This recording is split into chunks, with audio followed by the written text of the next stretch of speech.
I'm a little out of breath, and I shouldn't be, but I haven't been doing a lot of uphills this winter. It's been just unfortunate for me, but haven't really gone that far either.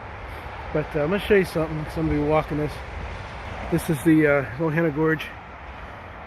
It's looking towards Ligonier. This right here is looking towards Latrobe. But you can see it's a steep uphill. This rock though is amazing. See how it's clefted perfectly. You can see up through it. If you're in a situation where you need to build a fire, this is ideal. Look at this dry stuff under here. I wanted to show it to you because a lot of this is fossils. See the fossils of the tree right here? It's a big fossil. And there's a lot of firewood, dry leaves, things like that underneath there. I'm walking up along here. I'm going to be marking a trail, and I haven't been up here that much past few years. I think needs to be marked. The higher you get up along here, you've seen me go up in there before when that rock did that trail. It comes up here. This one I haven't been on in a while. I wanted to do it today. Get out a little bit.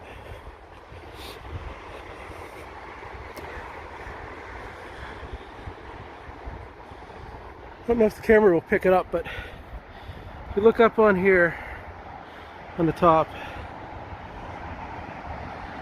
I guess it really doesn't pick it up, but there's a big cliff face right there that shows you just how steep that is.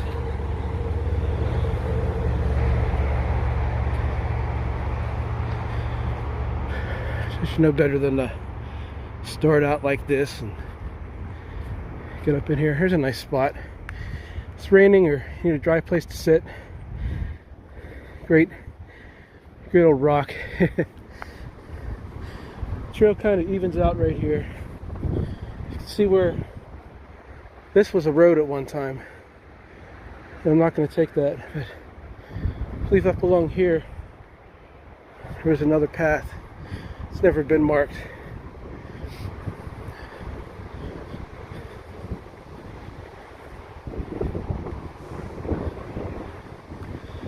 It's getting some traffic since I first came up here. I first came up here about 5 years ago, maybe 6. At one time, this is a Loyalhanna that cuts right through the Chestnut Ridge. You've heard probably Ron Murphy talk about Chestnut Ridge and Bigfoot up here and the pterodactyls and thunderbirds and all that. So I got to be extra careful today. You never know when a Bigfoot might come out and grab you, or a thunderbird might swoop down and lift you up, and they're known to pick you up and take you about 60 feet in the air and drop you to kind of soften you up a little bit. Don't want that happening. But this right here was all at one time. This was an inland sea. Got to Ligonier, towards Latrobe. It was an inland sea because the glaciers that came up off of where Lake Erie is, it dammed it all up, and it would have been water where I'm standing right now. It would have been the sea of that time would have came back into here. That's why you'll get to an area I'll show you up ahead where this earth is real rich. It's from an ancient riverbed, and the leaves will build up. When you get up to an area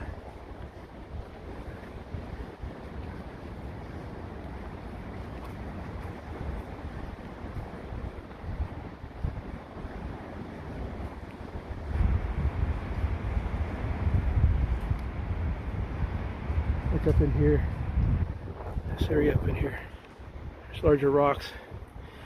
You can see the slope where it was a shore at one time, like Lake Erie or the ocean, and above that was the rock face. This would have been the, I'd probably be standing about 20 feet of water right now at that time. Imagine that being all an inland sea. Pretty amazing. Taking a moment to catch my breath. Told you guys, cliffs on the other side. I think you can see it now a little better. Right up in there.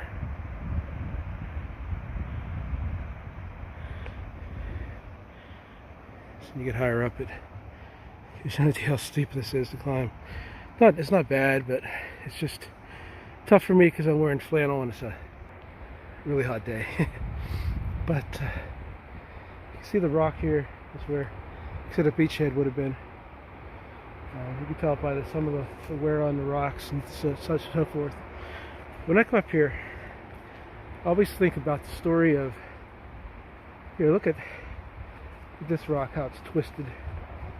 You see the rock layers are twisted a certain way, like this way and that way. The force of the earth when the African plate hit North America and created this. Some of these old grapevines and so forth. But when I come to a place like this, I'm always reminded of that story. I don't know, not a very well known story of, I can't think of her name, but she was Fort Ligonier, her and her family. This is the 1700s, like 1760s, somewhere around there, about the time of Pontiac's Rebellion. Before Pontiac's Rebellion, this young lady, she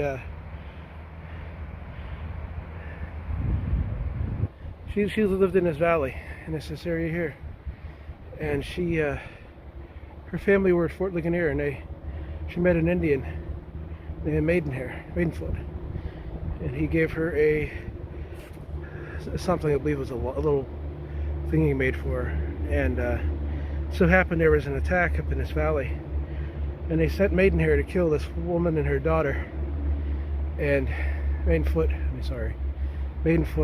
looked at her and saw that thing he'd given her. He remembered her. He said, "No, sneak up this valley here, the stream, and you can get up over to Freedom." That's the stream right here. And a couple of years later, many years later, out in Ohio, there was a surrender. An old Indian said he was done fighting. And it so happened the gentleman who's surrendered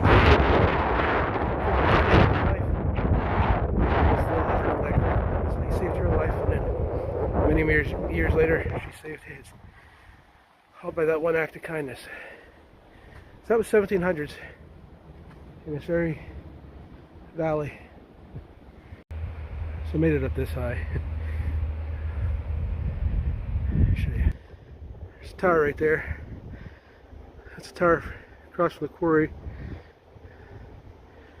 Here it slopes back down. Going down to that stream I was telling you about in that valley. So I've been here once before and I made a mistake. When I came here, I walked here and I turned on this trail for some reason. Up here. So I know it's never been properly explored. I think it might be a better way to switch back up, because the other way I come up is straight up. And you crawl on your hands and knees and it's rough. So I'm going to use this a little bit. I'm going to see where this goes to. And if I find anything cool, I'll show it off. But I want to mark this trail and I want to add it to the mapping system so other people come here can have it. You can see up here is the quarry. The other side of this is the massive quarry. There's a road that comes right up to that. So you have to be really careful when you're up here what property you're on. Check your grid system. I have a Garmin watch, it tells me a lot. So I'm on my way up through here. But I'm going to map this one for y'all. So you want to come up? I believe I might call it the Maidenfoot Trail, naming after that old Indian chief. What do you think? Sound pretty cool? By far not the easiest trail to walk. I'm overheated because I dressed real warmly, and I'll show you the top of this ridge. There's that rock face I was showing you.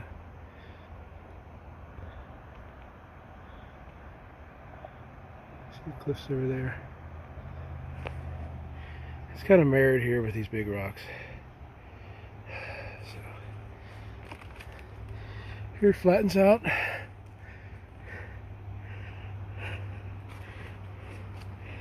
And something uses these trails, not people. I imagine there's deer. Again, those Bigfoot that Ron was talking about, and those thunderbirds and pterodactyls and albatroches, they all, there's 2 fingers and 3 fingers and 4 toes and 6 toes, and they all come up here. So this is like people asking, if you had a place to camp, to put your hammock, where would you do it? I'd obviously pick somewhere, I guess, right here. This is nice. I got some more level ground. Got some of these big trees. Looking up at limbs, seeing what's safe and what's not. But see, some of these rocks are weathered. They're not going anywhere. So if there wasn't a trail here, I'd probably go between these 2 trees here. Being that there is a trail, probably go somewhere back in here, probably between these 2, and look up, make sure there's nothing above me it can fall. This is ideal because it's a nice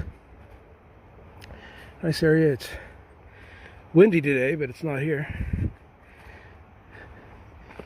This is an area that's totally cleared out. It's kind of strange. Kind of strange. See, a lot of these trees here are a lot older than down below because this wasn't really logged as well. These massive trees. This is going back down, and from my looking at my watch, okay, I can see it's going right about where I want it to. So it's going to intersect with the other trail. At least I hope, because I don't want to walk all that back. I like this area. This is really a nice little area right here.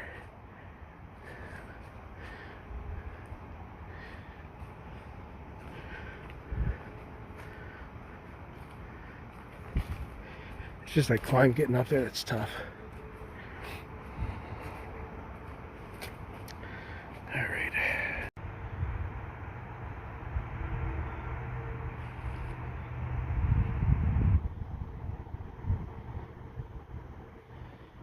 It's a real nice area. It's very flat, very quaint.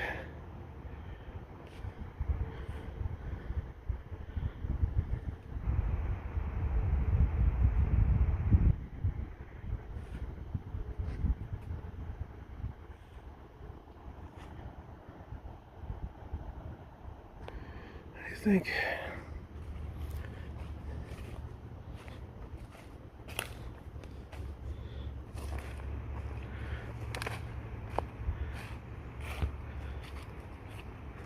if I had a place to stay, to have a vantage point at both sides of the gorge, I'd be at right here, and then you can see that cliff face over there. So on the other vantage point I can see. This should run into the other trail that I marked right up here somewhere.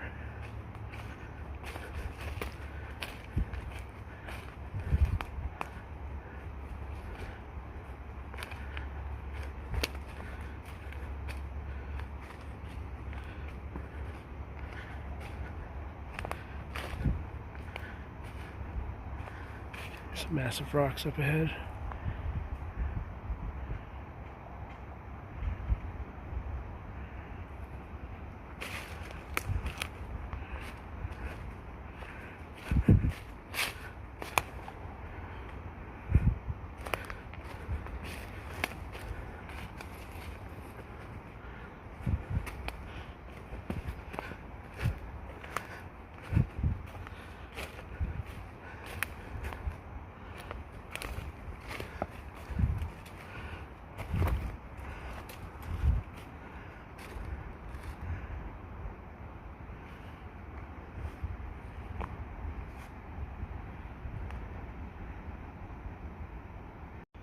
I'm kind of catching my breath here. This is not the easiest stuff to walk through, but I'll show you the fin on top of Chestnut Ridge in the Loyalhanna Gorge.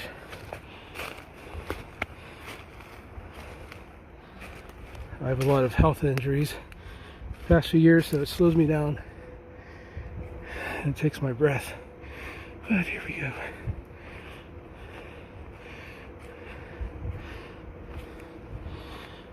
When Ron Murphy talks about Bigfoot in this area, caves and things such as that,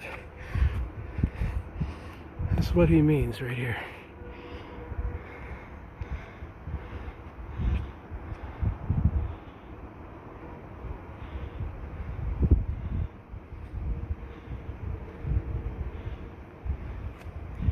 I go back up over that hump a little bit, but it kind of has the same feel as Drummondville Glen, where George Washington was at.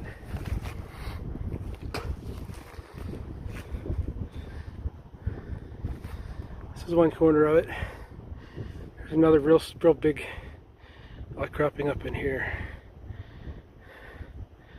Sorry. I all zoomed out. So you want to come here to the Twins. These rocks are called the Twins. And you want to walk right up in here. It'll take you right to those caves.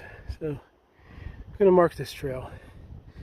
And I'm making another way to get up. The other way up is straight up here. You can see how steep that is. I've walked at least, let's see,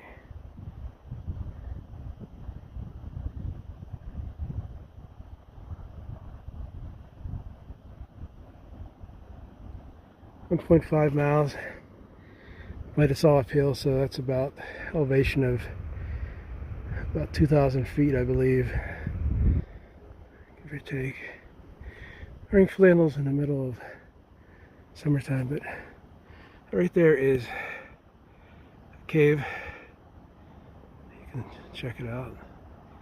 If you get up here, you can look for Bigfoot, you can look for the pterodactyls, you can look for the abominable snowman, you can look for whatever you want. Alright. So, this I actually believe was called, is that's one of those pterodactyls, you hear it? There it is, right there.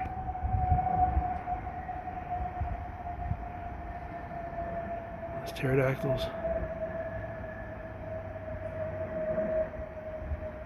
I did it right there because I got a good cover. Don't want to get me. Don't want to get me, Mama.